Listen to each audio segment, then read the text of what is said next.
Wasu daga cikin ƙasashen Larabawa sun fara ɗaukan matakin tseratar da kansu daga barazanar ci gaba da wannan yaƙi da zai iya lalata musu tattalin arzikin ƙasarsu, biyo bayan hare-haren da ƙasar Iran ke ci gaba da kaiwa duk bayan lokacin da aka fara wannan yaƙi. Wato UAE dai sun fara da nasu ɗaukar mataki wanda shi ne mafita, wato sun fara da maida frozen asset ɗin ƙasar Iran na biliyoyin kuɗaɗe da wasu maƙudan zinari da suke da ɗimbin tsada da kimanin kuɗinsu ya kai kusan dala miliyan 285. Ƙasar Iran ta gargaɗi ƙasar Siriya a kan batun biye ma ƙasar Amurka ta shiga cikin yaƙin da take yi da Hezbollah a ƙasar Lebanon, wanda tun kwanaki nake kawo muku rahoton cewa ana ta ƙoƙarin shigo da ƙasar Siriya cikin wannan yaƙi a sa ta yaƙi Hezbollah. Ƙasar Iran ta mai da mummunan gargaɗi ga shugaban ƙasar Siriya. Ƙasar Iraki ma ta shiga cikin jerin ƙasashen da suke so lallai ilalla bayan ƙasar Amurka ta tattara inata ta bar cikin wannan ƙasa, to kuma fa ba za ta ƙara ba da wata dama a ringa amfani da sansanin sojin ƙasar Amurka daga cikin ƙasar Iraki ba, ko kuma sararin samaniya cikin ƙasarta a ce za a kai ma ƙasar Iran farmaki ba, balantana yaƙi ya ci gaba da dama musu ƙasa.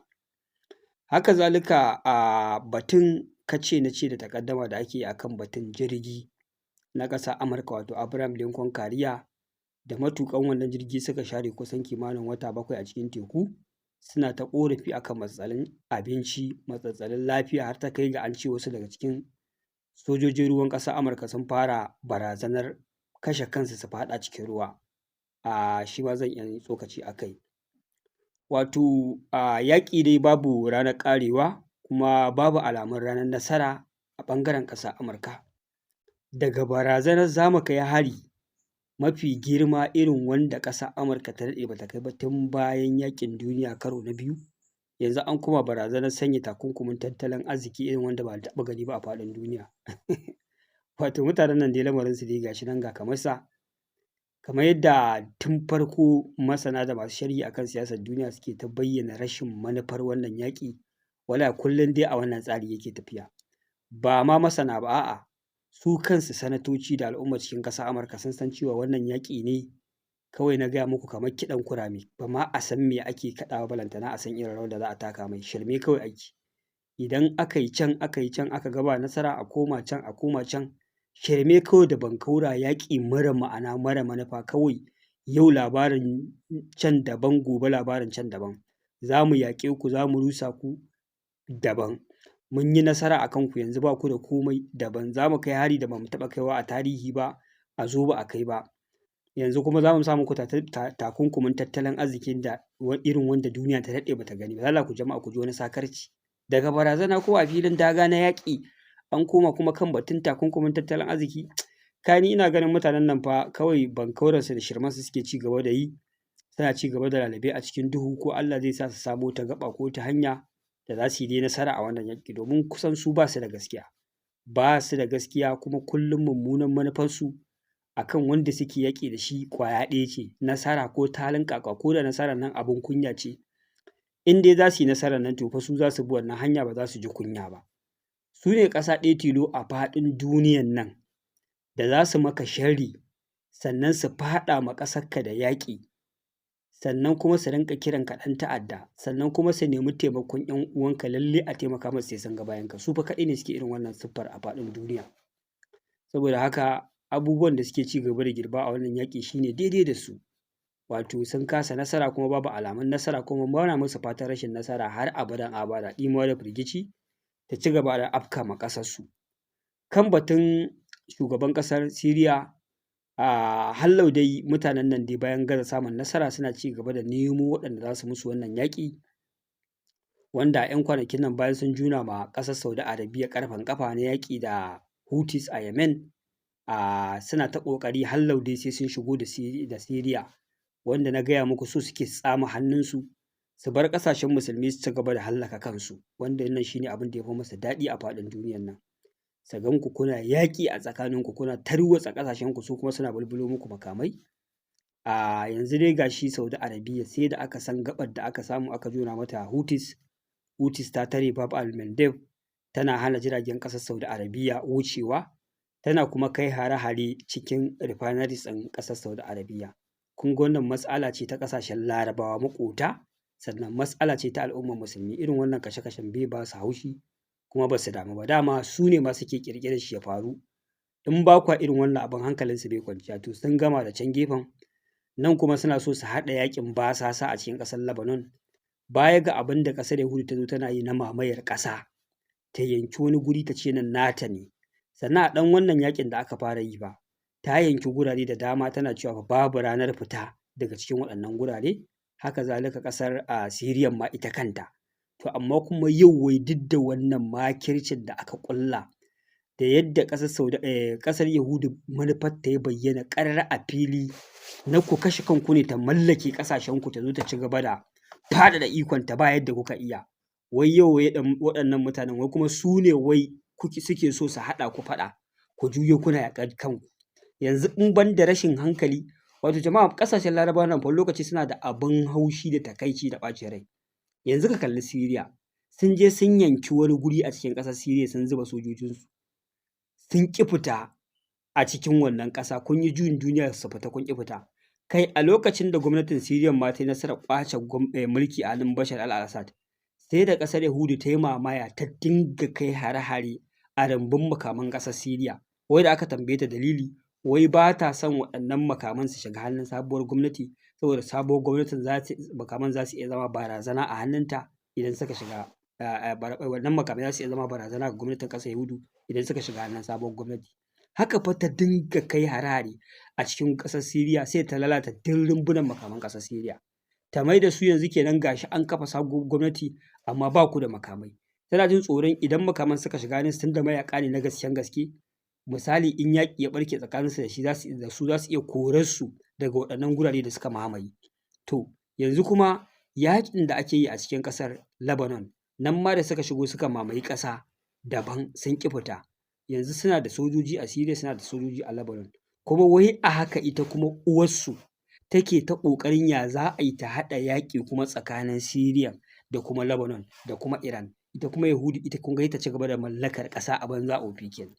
Wannan abun yana ban mamaki. Waɗannan ƙasashe wani lokaci za ka ga abubuwan da suke faruwa tsakankaninsu, akwai abubuwan ban mamaki da ban al'ajabi. Wanda shi ne aka ji ana ma wannan shugaban ƙasa ta yi, wai shi ne ya kamata ya zo ya yaƙi dakarun Hezbollah a cikin Lebanon, wanda hakan zai fi sauƙi a ce akan ƙasar Yahudu.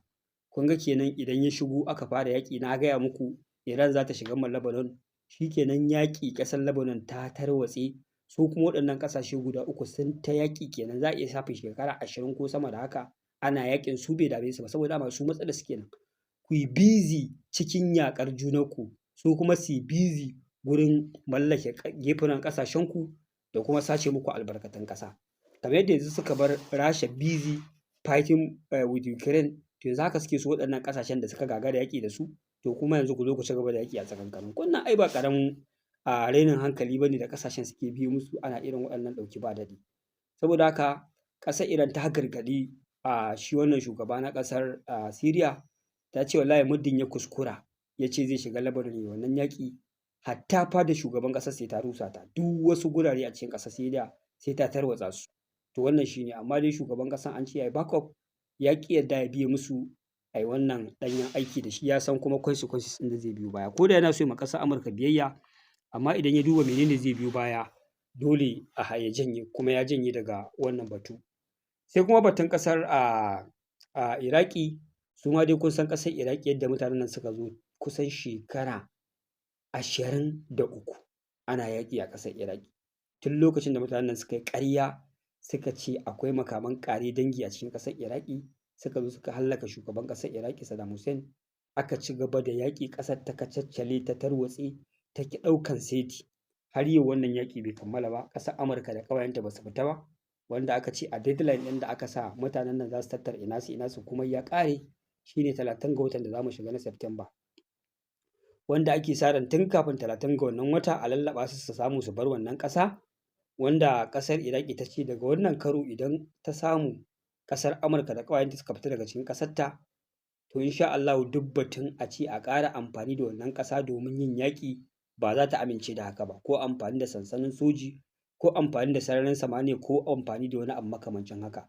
Za ta san duk mai yiwuwa ta killace kanta daga tsoma hannunta akan dukkan wasu yaƙe-yaƙe da ake yi a Gabas ta Tsakiya, wanda kuma wannan shine mafita, wannan shine mataki mai kyau. Kusan in ce muku in dai babu sansanin sojin ƙasar Amurka a ƙasarka, kuma ba ka involving a cikin wani abu da ya shafi taimakon ƙasar Amurka ko Yahudawa a cikin wannan yaƙi, to ina ganin ka tsira, babu wani abu da zai iya ci gaba da samun ƙasarka, za ka zauna lafiya. Wanda idan ƙasar Iraki ta samu ta cimma wannan muradi nata, to ina ganin ita ma ta tsallake daga tarakunan da ƙasashen Turawan yamma suke ɗana ma ƙasashen Larabawa domin a tarwatsa ƙasashensu. Sai kuma UAE a ƙarshe sun ɗauki mataki mai kyau.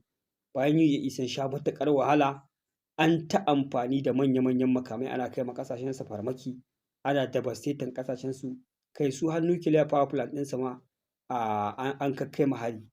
Saboda haka a ƙarshe dai UAE ta ɗauki wani mataki na maida ma ƙasar Iran wasu daga cikin frozen asset ɗinta na kuɗaɗe, biliyoyin kuɗaɗe, da zinari da aka ce adadin kuɗin wannan zinari ya kai kusan miliyan 280. Amma an ce ta yi haka ne bisa yarjejeniya da ƙasar Iran, cewa ko da nan gaba yaƙi ya escalating tsakanin ƙasar Iran da Amurka, to UAE a safe, ƙasar Iran ba za ta rinƙa kai musu farmaki ba. Saboda haka ita dai yanzu tana so ta ɗaure hannunta ne daga cikin wannan yaƙi, ta bar ƙasar Amurka tsundum a cikinsa. Ita ma dai ta gaji, kamar yadda aka ga ƙasar Saudi Arabia, Pakistan, Turkey suna ƙoƙarin yin military alliance su ma su tsere daga wannan fitintunu. To amma dai sai da aka sargafe su da Houthis aka jona musu yaƙi. To yanzu ƙasashen ɗaya bayan ɗaya kowace yanzu neman hanyar tsira take ta kuɓuce daga wannan tarko da ƙasar Amurka ta ɗana, tana amfani da ƙasarta, tana amfani da sansanin sojin ƙasarta, tana jefa ta cikin yaƙin da ba ita bace take cin riba illa iyaka asara. To jama'a fa wannan shi ne, waɗannan mutanen dama kullum burin su kenan su ga sai sun rusa ƙasashen musulmi. To tunda ƙasashen musulmin sun fara fahimtar irin wannan gaba, to hanyoyin da ya kamata su bi kenan su tsere domin su zauna lafiya. Sai kuma batu na ƙarshe shine batun Abraham Lincoln Carrier da na baku labari, wanda aƙalla yanzu ake maganar waɗannan sailors ɗin sun kai aƙalla wata 7 a cikin teku. Akwai crisis na rashin lafiyar jirgi, matsalar abinci, mental health na waɗannan matuƙa jirgi, wanda na bayyana muku har an kai ga samun sojoji kusan kimanin 6 suna nema su kashe kansu saboda ƙuncin rayuwa da rashin jin daɗin halin da suka kasance a ciki, wanda aka ce tsawon lokaci mafi tsawo kenan da aka taɓa ɗauka a ce sojoji an riƙe su a cikin jirgin ruwa har na kusan wata 7, wanda shi ne dalilin da ya kawo waɗannan fitintunu. Tun gwamnatin ƙasar Amurka tana zuwa tana ƙaryata wannan labari, iyalan waɗannan matuƙa jirgi sun fara fitowa suna bayani filla-filla, suna gamsar da duniya cewa fa duka abubuwan da ake faɗi akan halin da sojojin ƙasar Amurka suke ciki akan wannan jirgi gaskiya ne, wanda labari ya zama ba zai iya ƙaryatuwa ba. A ƙarshe dai yanzu ƙasar Amurka ta yanke shawarar canza wannan jirgi da ɗayan jirgin su George Washington, an turo shi yanzu ya zo replacement ɗin wannan jirgi na Abraham Lincoln Carrier, a ɗauke shi tare da wannan sailors ɗin a zo a yi backup da wannan. To wannan fa shi ne, kullum dai kun ji yadda abubuwa suke ƙara faruwa da Amurka na abin kunya da ruɗewa da shiga ɗimuwa da firgici na rashin sanin ina ma suka dosa kuma ina ma suke so su kai. Haka dai za mu ci gaba da bibiya mu ga abin da zai ture mu buzu naɗi, tare da addu'ar Allah subhanahu wata'ala ya ci gaba da karya mutanen nan, ya kawo ƙarshen mulkin su, ya kuma tozarta su, ya nuna mana ranar da nasara za ta tabbata a kansu ƙarara. To jama'a nan zan dakata, ku biyo mu a bidiyo na gaba. Wassalamu alaikum.